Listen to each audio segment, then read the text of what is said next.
Welcome to the Strong Baby Mama Show. I'm your host, Katina Collins. Don't forget to subscribe to our channel. You do not want to miss all of the unsung strong baby mamas that we will be interviewing on this show. The road to success has many roads. For a teenage mom, that can be an arduous task. Our next guest refused to allow the stigma of the welfare system to prevent her from achieving her goals. Here to talk about her journey from welfare to wealth creation, Katina Kinnel.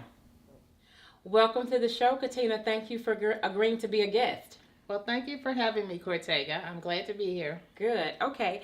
So what you guys may know, anybody who watched last week, you'll know that this segment of shows is about Katina Unashamed. So I'd like for everybody to know that Katina is my very best friend, and we have been friends since we were 17 years old. We graduated high school together, and we also spent some time together at the same university, right? Yes. Okay, so we were also pregnant at the same time with our oldest son, which is your only son. Yes. Okay. So, Katina, tell us how old you were when you first got pregnant. It was the summer of my senior year. I was 17 years old. Summer of your senior year or before your senior year? The summer before my senior year. Okay. Going into my senior year. Okay. And I turned 18 in October of that year. So I was actually 18 when I gave birth. Okay. So what was it like for you going through high school, being pregnant? Well, first of all, I didn't necessarily advertise that I was pregnant. At our high school, there were a lot of people who were pregnant and who were having babies. Unfortunately, I wasn't one of those people who was advertising, and it wasn't until I started showing and got bigger. In fact, I hadn't even disclosed it to my mother. I believe the school nurse ended up telling her. I believe I got sick at school. And that basically initiated me starting to get prenatal care after like 5 months. So I was even considered high-risk pregnancy at that point too also. Okay. All right, great. So that's another encouragement for educators and people in the school systems to get involved. Here we have another story of a young woman, a young girl who was pregnant in high school, and a school official brought it to the attention of her mother so that she could get the prenatal care that she needed. So it's important for us not to just look away and mind our own business, but to get involved in helping the students as well. So thanks for sharing that. Okay, so you graduated high school on time, right?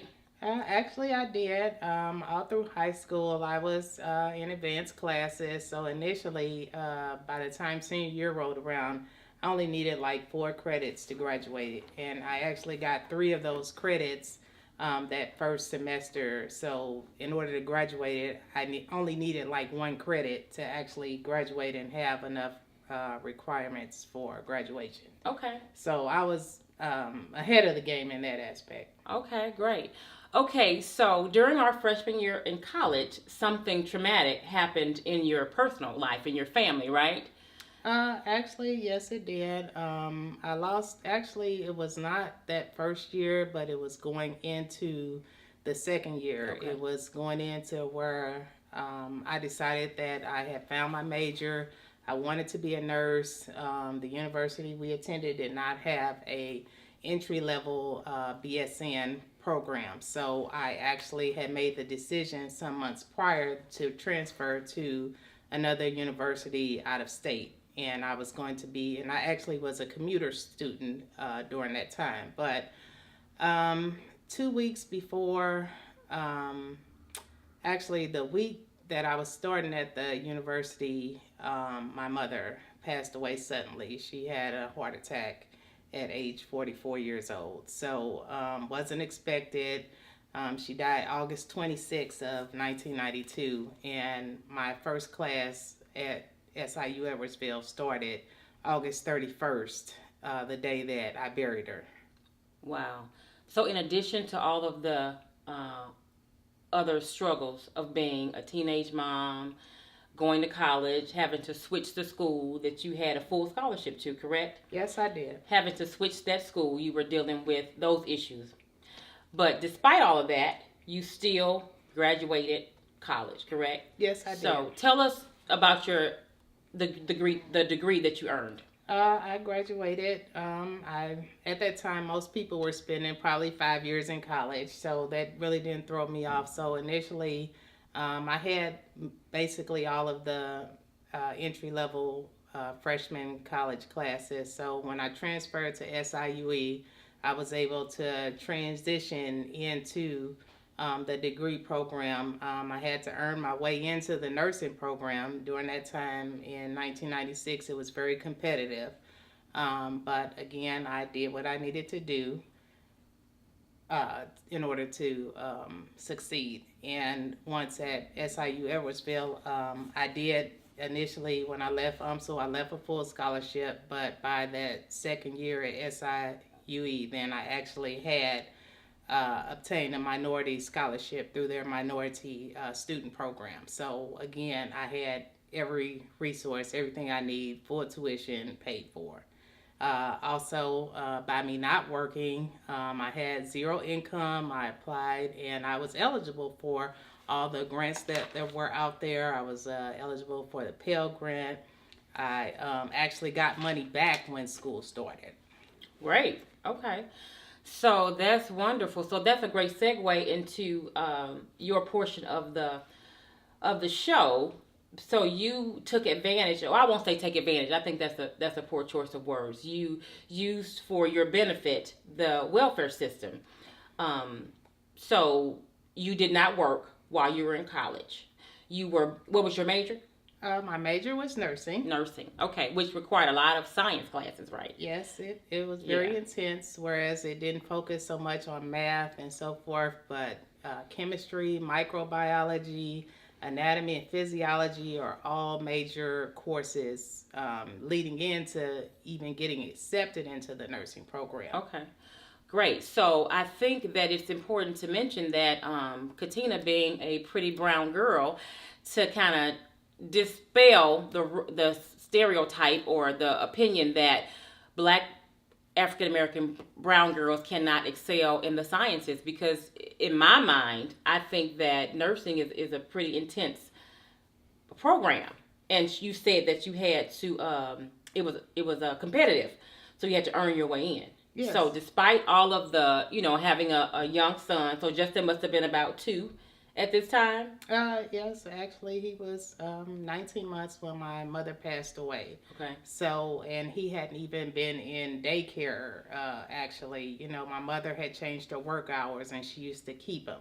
So when I started utilizing the system, I utilized every single thing that was available. I was able to get daycare where they kept him during the day while I was at school. The state of Missouri had a program called the Futures Program where they actually assisted with things like car repairs.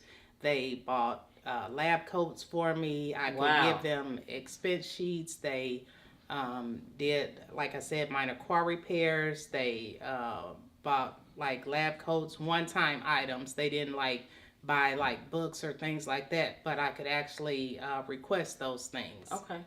So I don't know if the Futures program is still going on, but the fact that that was available then, I'm sure there are similar programs now, that other single mothers, either teenage moms or single moms, will know that there is help available to them.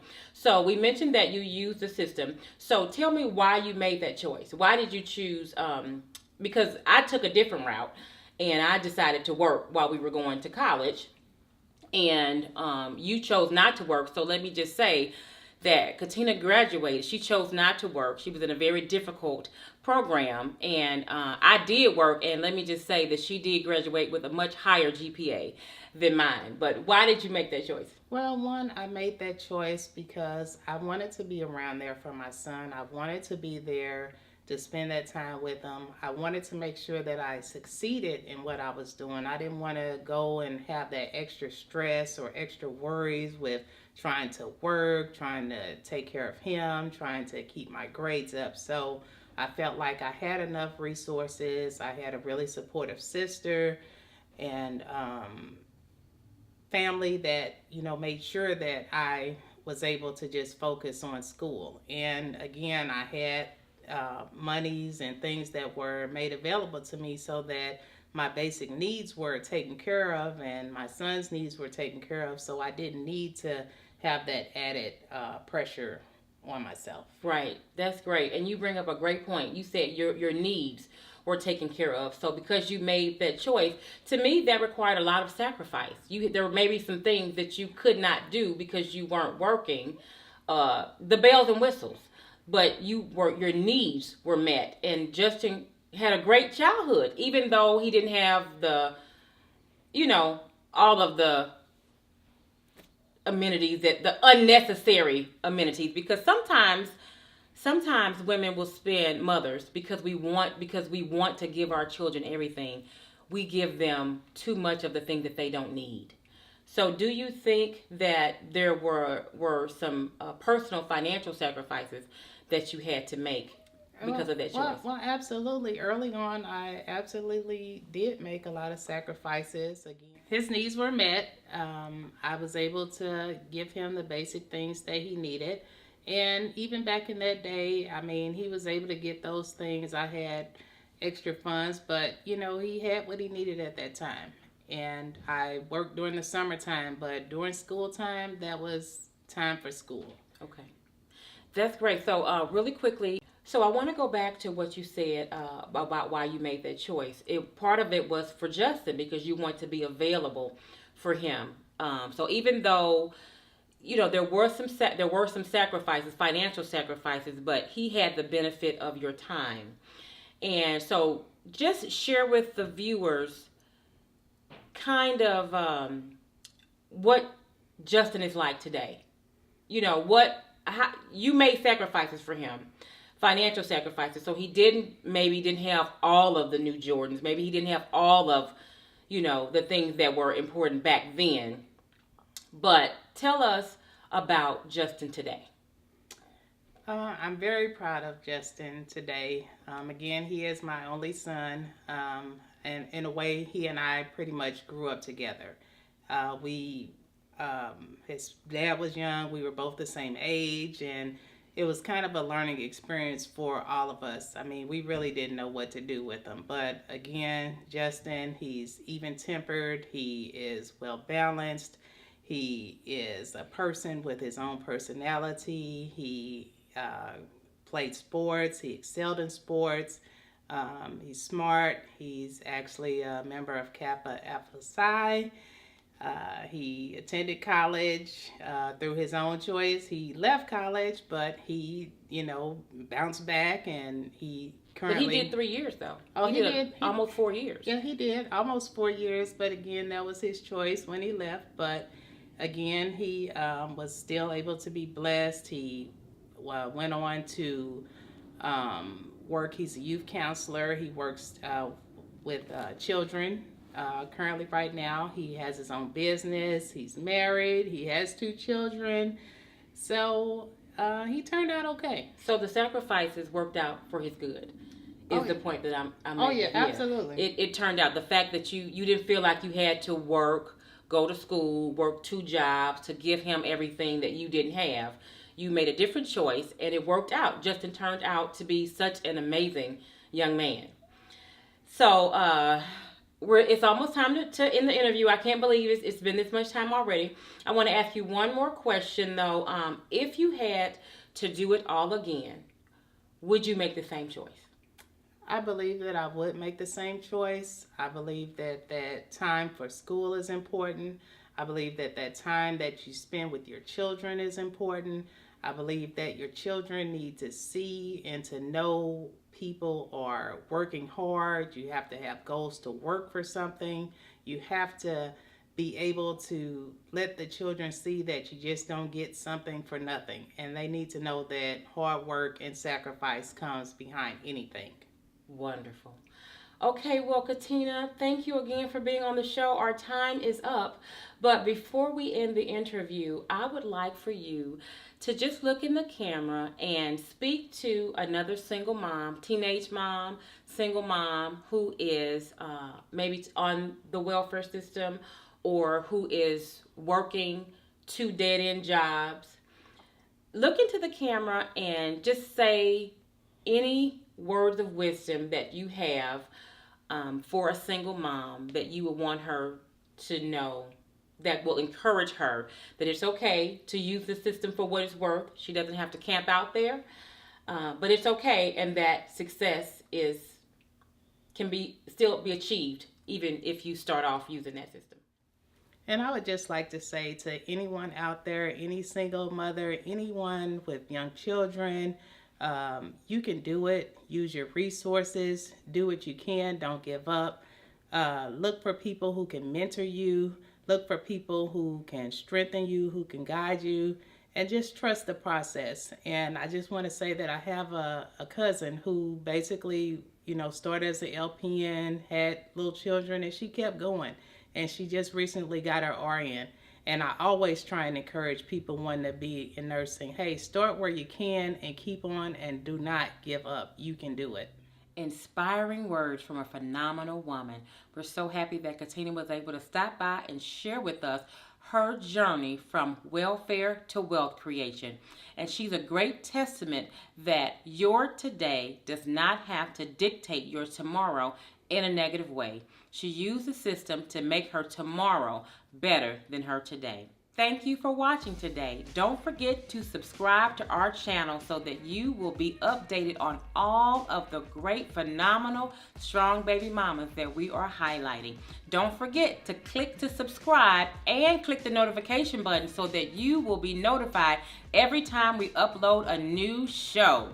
So if you are a strong baby mama and you want to have your story highlighted on the Strong Baby Mama Show, reach out to me. You can do it through our social media page, Strong Baby Mama.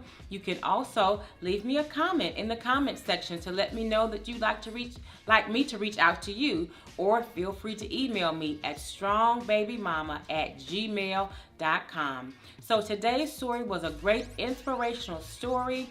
She went through so many trials and she was able to triumph, and you can too. So remember, your today does not have to dictate a negative tomorrow. You can make it. You can do it. I know you can. I believe in you, because remember, you're stronger than you think.